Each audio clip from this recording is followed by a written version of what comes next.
Hi, I'm Mike Ignatoski, the creator of the PurpleWolf basketball spreadsheet, the spreadsheet that aims to help you get more enjoyment out of your tabletop basketball projects by doing a lot of the work, if not all the work, of tracking your team and players' game stats and season stats, as well as team standings and schedules. By doing that, you'll get more time to play your games, have more fun, and maybe take on projects that you wouldn't otherwise take on. In this video, I'm going to demonstrate how to create a historical team season league using the PurpleWolf basketball spreadsheet. Now, when you create a historical team season league, what you're really doing is choosing a season and a team that actually occurred from the ABA or the NBA's history. And what the PurpleWolf spreadsheet will allow you to do is, with just a few clicks, recreate, or it'll load the schedule for that team as well as the rosters for that team and all the teams in the league for that season.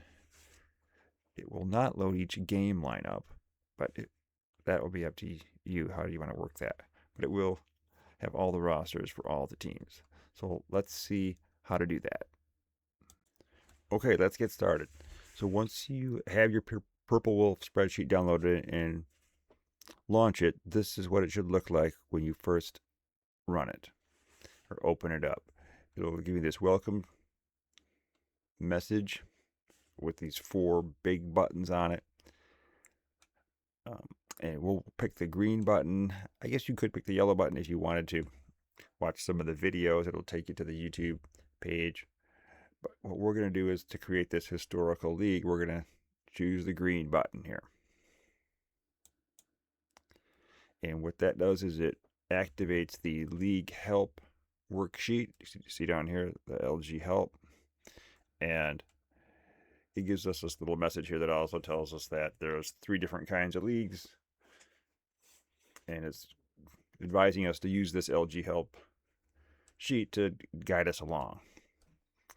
So I'll click OK there, and you can see here these first 3 kind of big columns are the step-by-step instructions of how to create these different types of leagues.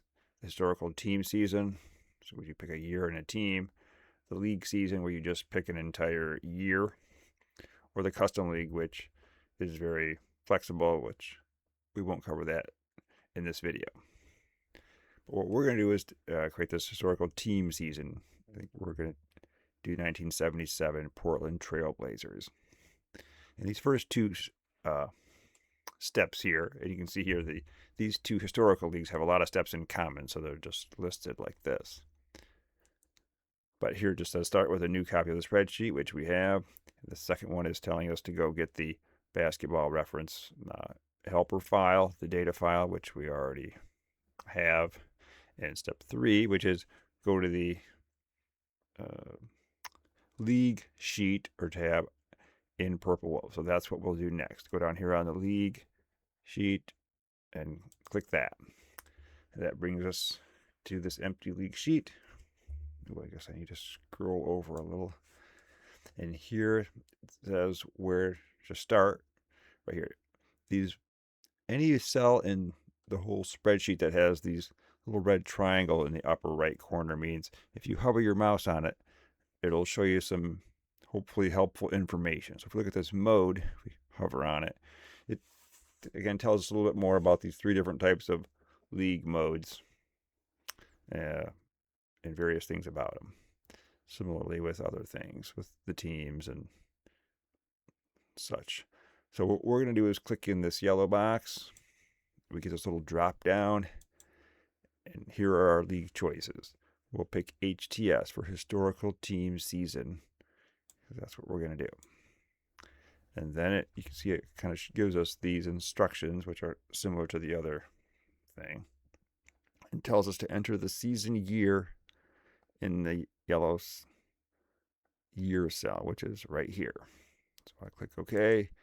It highlights the cell and tells us enter the 4-digit year of our choice. And it gives us a little tip here because we know basketball seasons start in the fall and end in the spring/summer. The PurpleWolf spreadsheet refers to seasons with a single year. So in this case, if we say 1989, that means that's the year the season ended, not started. So when I say, when the spreadsheet refers to a season 1989, it means the 1988-89 season.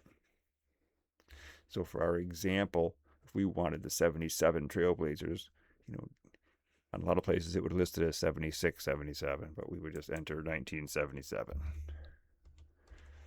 And here is where, because we don't have that helper spreadsheet open, when I put this year in and click enter, I get this message here that tells me that the PurpleWolf Basketball Reference Excel workbook was not found. You need to open that because it contains all the data that it needs. And here it tells me that what it should be named. At least should start with PW B-ball ref data and end with this. And it can't do anything else because it couldn't find this data. So that's what will happen if you don't have this other spreadsheet open while you do this. So I'm going to now close this and open up that basketball reference spreadsheet. And when you open it, it should open up like this. It'll have 4 tabs, 4 sheets down here. And this first one is just the acknowledgement to the sports reference company. Basketballreference.com is one of their sites where they provided all the historical data that is contained in this spreadsheet. And you can see down here it's in 3 groups, really. There's the BBR, which stands for Basketball Reference, the year team, and this just has all the teams from 1950 up through the present day, and the name, and really what division they were in, and all that stuff. You can just see it's all here. It also has a roster tab that has all the rosters for all the teams. This is, I don't know, several thousand rows. But you can also see it has a couple things that I want to point out. It has, in this last few columns, there's a position, which here these little X's mean that Basketball Reference didn't assign this guy a position, at least in the league stat file, or league stat table of data. If you click on the individual player, it'll typically, I would say always, list a position, but when you look in a given year data file, it didn't always do it. So some of them aren't filled in, but all of the newer years, I think starting with 53, all of those are filled in. And similarly, if we look up here, sorry, maybe I even have it at 52. It looks like only through 51. 50 and 51 are the only ones that are missing the position, if that really matters. But the other thing that's important is that 1950 and 51 are the only years that don't have this average minutes per game. I guess I should have column filled in. Sorry about that. This average minutes per game in 50 and 51, those stats weren't kept. So I'm assuming they weren't, because that's why there's no data here. It just shows -1. But starting with 1952 onward,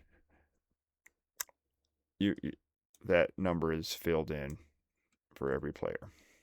And you can also see in this column where it shows this multi-team list of players that played for multiple teams. It'll list them in the order that they played for them that year. So that may be helpful. The last one is the schedule tab, which is just what it sounds like. It's the schedule for all the seasons from 50 through the present, ABA and NBA. And in addition to just the schedule, it has the result of the game, the score, and if there's any notes that they happen to provide, it shows that. And this historical result can be helpful if you want to, depending on what your project is. But anyway, that's just kind of for your information only, I guess you'd say, because you really don't need to do anything with this. Just once you open it, hit this minimize button so that it goes to the background, and that way the PurpleWolf spreadsheet can find and access this data. So back in the PurpleWolf League sheet, we've already got the HTS, or the historical team season, selected as our league mode.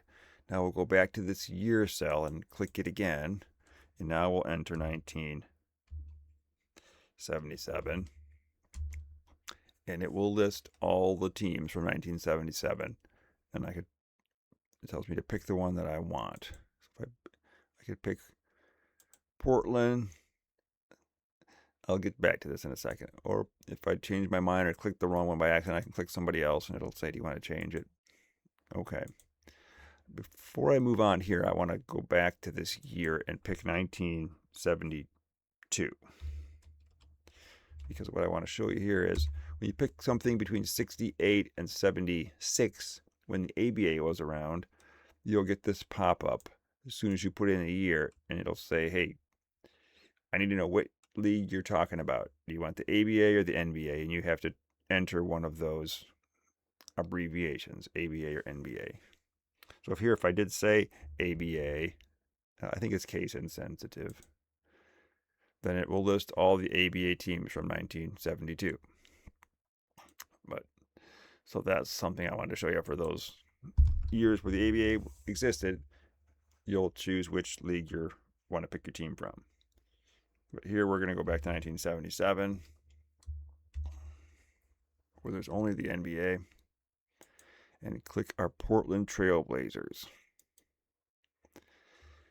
Now we'll be back following the instructions here of click the big purple button, which is load this basketballreference.com data. So that's what we'll do. Okay.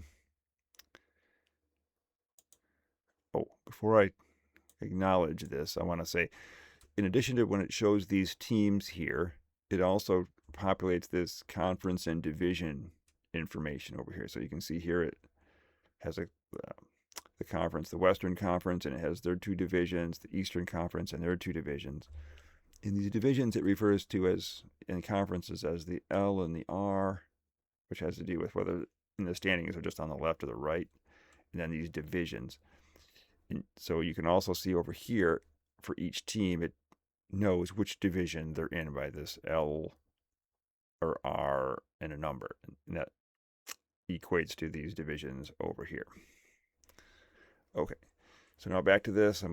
This is just telling me this could take a minute or two so be patient and hope it works. But I've got confidence. So it'll now access that reference spreadsheet and grab what it needs. Hopefully you'll see this message that says success, that the data has been populated in the league, the MPL, the rosters, and the schedule, and you can take a look at it, see if it's there if you want.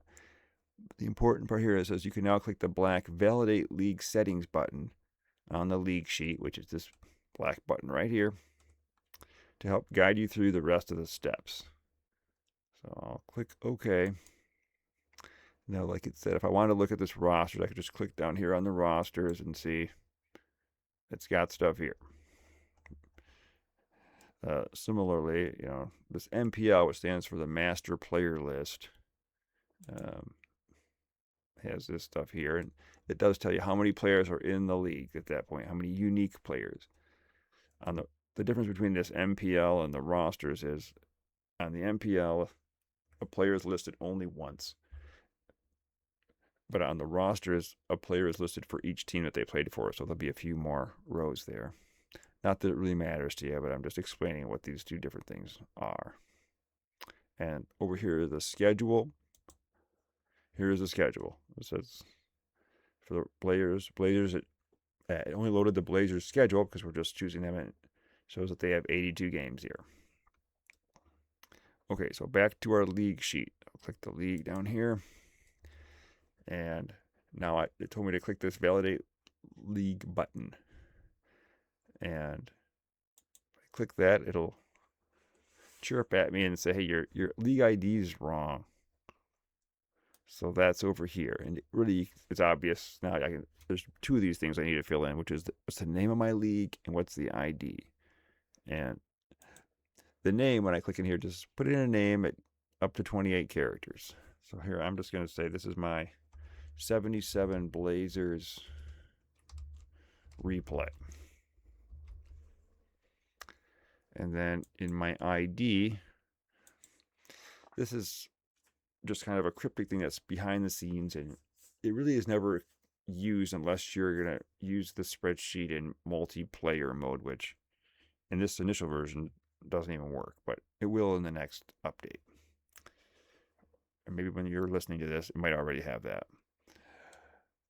So I'll put in a league ID, which is, again, it's just kind of a behind the scenes thing. So I'll just call this 77 PTB for Portland Trailblazers. Now this Validate League button is kind of your best friend. It'll just keep guiding you along of what you have to do next. But you can see here, it does say now this data has been loaded. I forgot to mention here, when you click this 77 year, in addition to filling out this conference and division thing, it also knows like how many, what here it's called sub-leagues, or which are the same as conferences, how many there were in that year, and how many divisions per conference or per sub-league were there. So this is automatically figured out, as well as this number of teams, all 22 teams. So let me click this black button, and it will do some stuff. And hopefully you'll get this positive message here that says, great news, the standings has been successfully configured for your league. If you want to change something, you have to go back and basically redo your league. But you can see here, this is just some a picture of what the standings look like. That's what I was saying with the left and the right. So here, in this spreadsheet, the West is on the left, kind of like looking at a map. So you'll have the Western on the left and the Eastern on the right. And you can see here that these two divisions had 6, and these each had 5 teams. So okay, so you click that, and then it jumps around to a couple other things, and then it tells you success, that your league looks good. The next step is to lock your league settings. And really what that means, this is your last chance. If you want to change your league, maybe pick a different team or a different year, or do something else, you can start over without losing anything. You can always start over, but you may have to erase something to get going. But here it says, when you lock your league, what does locking mean? It really means you can't change the number of teams, the names of your teams, your IDs, any existing players and names you can't change. You can't take them out of the league, and you can't switch your division structure by, I want to move this team from the Eastern Conference to the West or something like that. It doesn't allow that. But there are some things you can do. And one of those things that you can do while your season is going is, one of these team colors that you can mess with here by switching the background and the text color of these cells. That will give you the custom colors that you maybe saw in an earlier video. And you can always change a player's primary position if you wanted to in your roster and things like that. But in general, locking your league means to kind of freeze the teams and the layout of the teams in your league configuration, which is typically fine to do at this point. So do I want to lock my league settings? Yes. This is my league. Okay. This is another thing that looks good to me. Click OK. We'll configure this spreadsheet to work in this new league mode. I click OK. It'll jump around.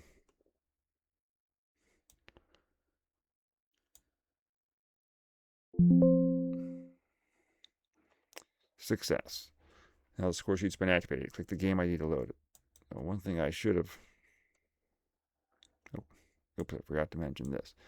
It's saying that the historical league, which is what we're using, and has an as-played schedule provided by PurpleWolf. But the game lineups are not provided. So, the Green Fox baseball, you have the actual lineups, and whereas the hockey and the basketball spreadsheets do not have the as-played game lineups because basically the convenience of that data is not available.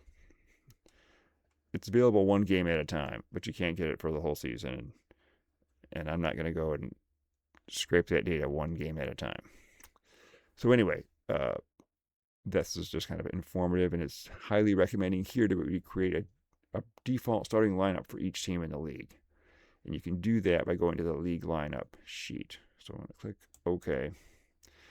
One thing I noticed here is there's some extra buttons here that are kind of my testing buttons that won't be on your spreadsheet, and I'll get those cleaned up before anything I post on the Facebook group won't have these extra buttons, so I apologize for that. But anyway, so that's the basics of setting it up. We'll get into a couple more things here in a second to show you some of the details. Okay, so you've got a league created in PurpleWolf. So what do you need to do now before you start playing in games? I suggest there's a few settings you want to look at before you get going on the gameplay. And they're located in a few different places. I have listed here the options sheet, there's the config sheet, the league sheet, and then the lineups sheet. So let's take a look at those. On the config sheet, which is this, there's a few things you can look at. And these are at the bottom of the config sheet. Above this, there are some other stat settings you can set, but those aren't as important to set before you start playing. Right here, this maximum number of bench players, as shown here, that's important to set before you do your lineups. That's an important number to set, which determines what's the maximum number of players you're going to allow on your bench. The spreadsheet will allow up to 10. I don't know if NBA has official rules, but typically it seems like they have 7 or 8. But you can decide how you want to set that up for your league. And these other two below it have to do with if you're tracking minutes played. It's important that these are correct. I believe 12 and 5 are the current NBA values. Maybe that's what they've always been. But either way, make sure they're the way you want them to be. Over here are some, I'll say maybe less critical, but still things you want to get set right. And they all have to do with fouls, both in determining the bonus for regulation and overtime, as well as personal fouls for foul trouble and players fouling out. So that's something you should take a look at on the config sheet. There's several other things on the options sheet. And I'll point out especially numbers 4, 7, and 8. With 4 being basically, are you going to use minutes played? Are you going to track this as validate? Maybe I think it will say track and validate maybe on the new version. But that's important. If you're going to track those minutes played values, then you need to set this option to on, number 4. The other 2, 7, and 8 have to do with the event logger, and they have basically those are saying if you're going to credit somebody with a blocked shot, then do you want it to force you to identify the opponent that will get a missed field goal? And similarly, if you're going to give somebody credit for a steal, do you want the spreadsheet to force you to identify the opponent that should be docked with a turnover because that's who they stole the ball from? There are other settings on this options sheet. Some have to do with just whether it shows you alerts at certain situations and things, and those are good to look over, set, and those are other things where you could also set them as you go. Maybe you want to try it one way or try it a different way. Not to say you can't change these number 4, 7, and 8 during your league season, but I would recommend it's best not to, but that's up to you. On the league sheet, That's where you configure your team colors that are mostly used on the score sheet. Obviously, those don't affect any stats or results, but they make things look cool. In the future, I'm hoping to add the ability here to just set a home arena for each team, but that will also be another option, but it's not available in the initial version. Lastly is on the league on the lineup sheet. This is actually the lineup editor that you can launch from the league lineup sheet. But the important thing I'm pointing out here is this bench limit, which is enforced in the lineup editor. It comes from the config sheet, and that's where the maximum number of players on your bench comes from. So you want to first set it on your config sheet before you do your lineups. And in general, the way the PurpleWolf deals with the rosters is, you have on your lineup, you have the 5 starters, who's on your bench, and then basically who's left over here on the roster that's not a starter or on the bench is considered effectively a did not dress player. So they're still on the roster, but if they're not listed in the starter or bench when you start your game, you won't be able to put them in the game. So it's important to know what your default lineup is. And I should also mention again that when you load a lineup into the score sheet, you can change who's on your bench. You can change your lineup before you start the game. But once you start it, you can't change it. So those are the things I wanted to cover as far as settings before you get going playing your league games. That wraps up this PurpleWolf basketball spreadsheet video. Thanks for watching, and don't forget to box out.